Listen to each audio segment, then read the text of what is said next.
Greetings and welcome to the Dr. J Vlog series. It's Monday, August 18th, 2025, and on Mondays we talk about mathematics and statistics. And the theme for the Dr. J Vlog series this week is deference. And so I've long been intrigued by the idea that people think that they know better than the experts. We do have far more readily available information than ever before in human history. And that includes, of course, in the realm of science. So you can find out almost anything you want about science, or, hone your math skills if you like, or look up the key research and findings on almost any topic online. So if you do some careful research, you can quickly learn what's happening, at least at a general level, in a range of different fields. And then this begs the question, well, should we then trust the scientist? Should we defer to scientific authority? And the answer is, in my view, a qualified yes and no. That might surprise some of you. Well, let me explain. So if you're talking about scientists who've conducted original research or the basic research in their fields, if they have a deep familiarity with the research in their areas of expertise, then yes, we should definitely defer to their knowledge.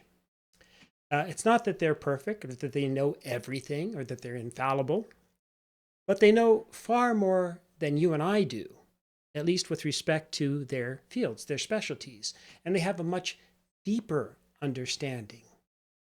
It's a lot like when I go to my highly trusted mechanic, auto mechanic, Ray. He knows way more about automobiles than I ever will. It's not that I can't learn, but that's not my expertise. I haven't invested the many, many years of learning and training that Ray has. And so he knows, as far as I can tell, just about everything about automobiles and how they work and why they work and so on.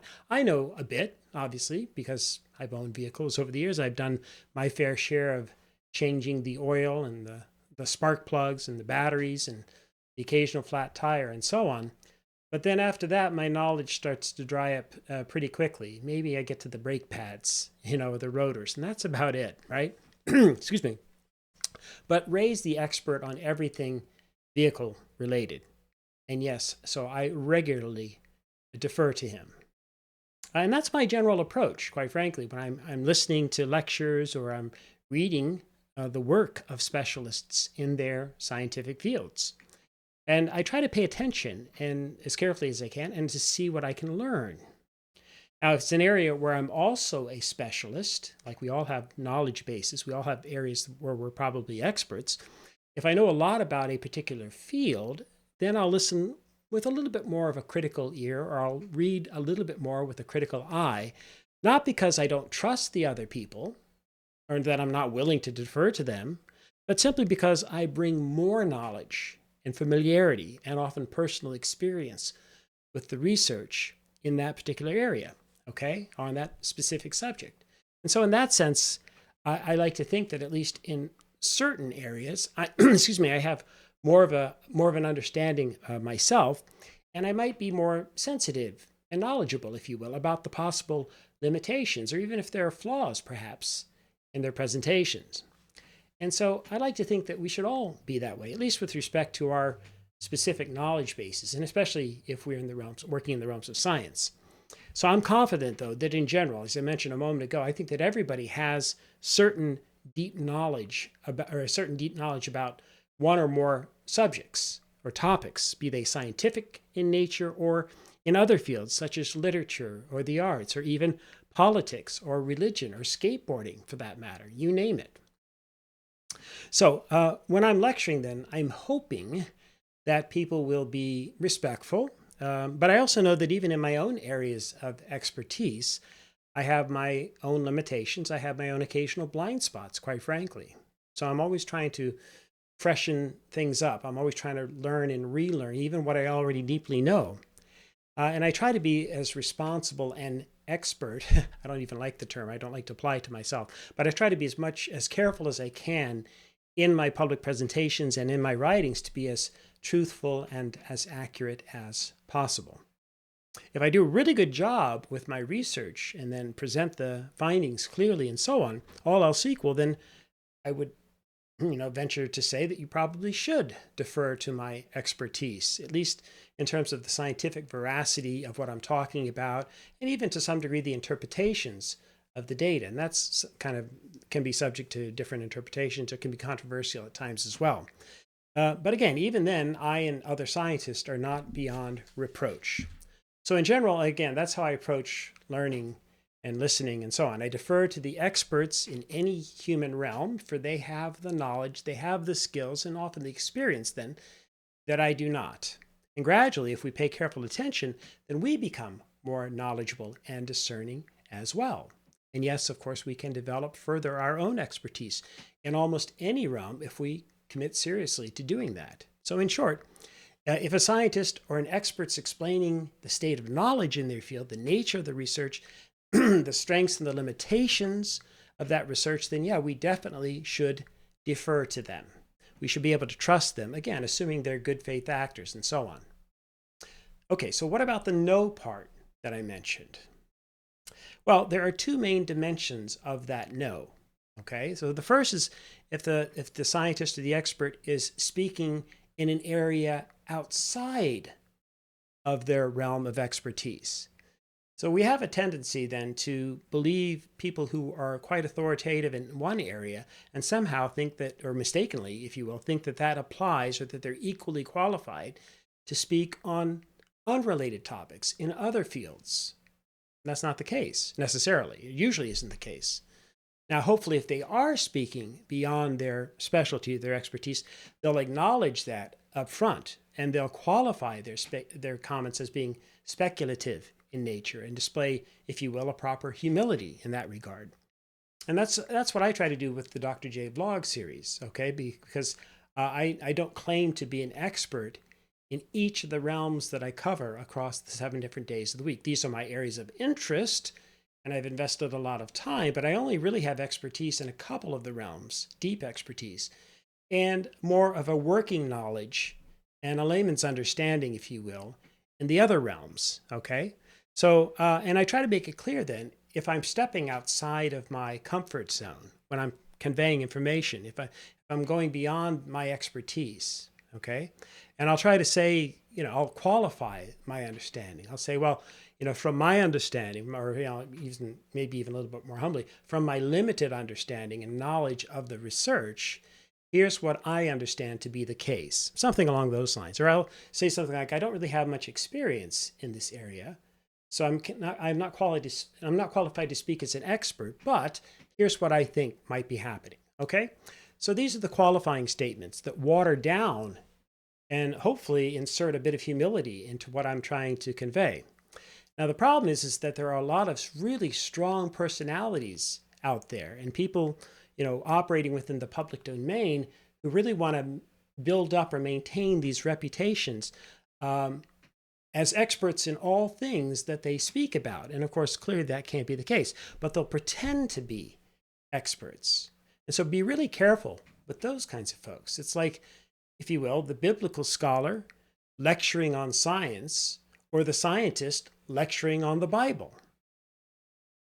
So in fact, people might sometimes maintain a facade and venture into these realms where they really don't have the necessary expertise, and they'll pretend that they do. Okay, so these are the people I'm most concerned about, the charlatans, the fakes, and so on. Okay, and be especially careful with those folks. But that's not to say there can't be people who are quite knowledgeable in several areas at times. They certainly are. We have some people who are genuinely experts in multiple fields, and we call these people polymaths, Renaissance people. Most of us are not, but some people truly are. They're quite gifted in multiple spheres. So in short, I try to then find out then who the people are that are speaking, what's their source of their authority, their background, their qualifications, and so on. At least if it's an important subject and something where I really do need to take in the information and learn, et cetera, et cetera. So I have to decide then if they're speaking, fairly and knowledgeably and reasonably on the topic. And even they can still do that even if it's beyond their expertise. But again, we need to know what the limits are in terms of their knowledge. Okay, and then there's a second part to the no. And this is a harder no, if you will. Too often, scientists are called upon to speak to the moral and normative and political issues of the day, or what we often refer to as policy issues. So, in other words, they're commenting then on what they think that we, or the politicians, or the church, whoever, what we think that they should do with respect to a certain issue. Okay? And so that's a real hard no, in my view. That's a breach of the is-ought distinction I've talked about previously, where we conflate science with morality.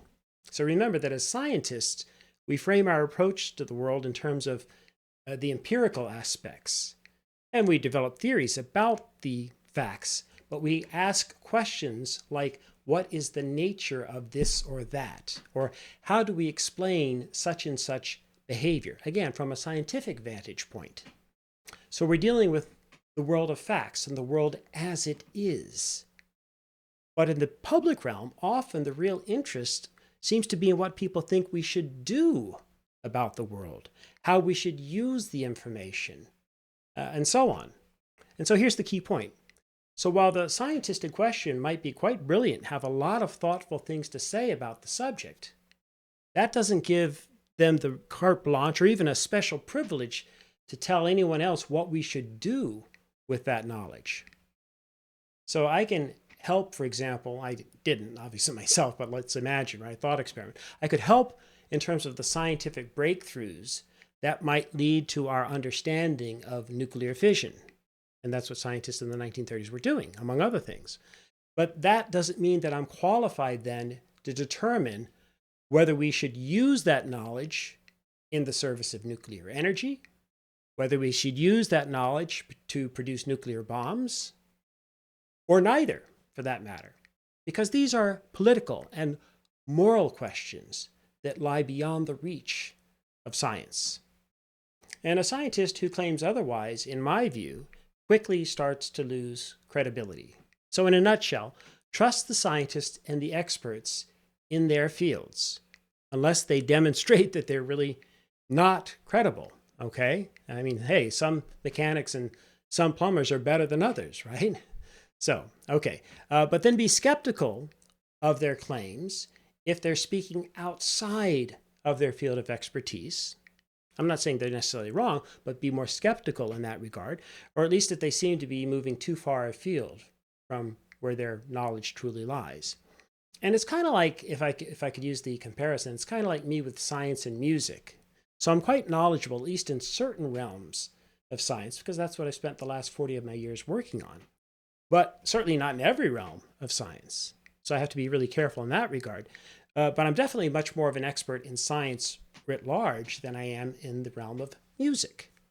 So when I do my music vlogs, I try to make it clear that I'm sharing, or what I'm sharing is more of my personal opinion and tastes and, perceptions and perspectives. But I'm not an expert musicologist. Okay? I know a little bit more about music in terms of the scientific side of sound and vibrations, maybe than the average person. That's about it. Oh, and I can play music, at least by ear, but I cannot read music. So I can help you figure out how to play a song by ear. I can probably teach you that, but don't ask me to write down the notes. Can't do that. Okay, and so finally, and then you definitely don't have to defer to the scientific experts if they've crossed over from science into the realms of morality and politics. That is, from the questions of what is to the questions of what should be. They're not that is, the scientists are not the moral arbiters of right and wrong, or the people, in most cases, who have studied moral philosophy. So, for example, the science is overwhelmingly clear with respect to the human impact on global warming and climate change. In fact, I've talked about this in other vlogs, there's an almost universal consensus among scientists in that regard. But, and here's the but, at the same time, there's nowhere near a consensus on what, if anything, or what specifically we should do about climate change. That's where the fiercest debates are, quite frankly, because those are political and moral questions. And you and I, of course, can have very different philosophies in that regard. But if you're still questioning the science and not deferring to the experts in that regard, well, I'd ask you to reconsider at the very least. Okay, and then on the science and in terms of mathematics and statistics, definitely I think you should extend deference to those who have the expertise, at least if they're communicating the best information we have, as I say, as good faith actors, and talking about the knowledge bases in their areas. And then you can go out for dinner or for drinks afterwards with them, and you can talk about the should and the ought and the moral questions involved, what we should do about all that stuff from a personal or a policy standpoint. Most important, what I want to ask you to do always is be sure to be as clear as you can about the nature of the discussion, about the questions that are being posed, and however tentatively they might be answered.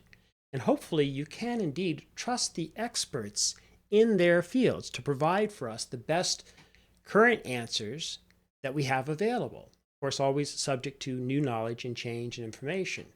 And then distinguish those kinds of questions from the moral and political questions, which are far more open-ended and discursive and filled with all kinds of different opinions.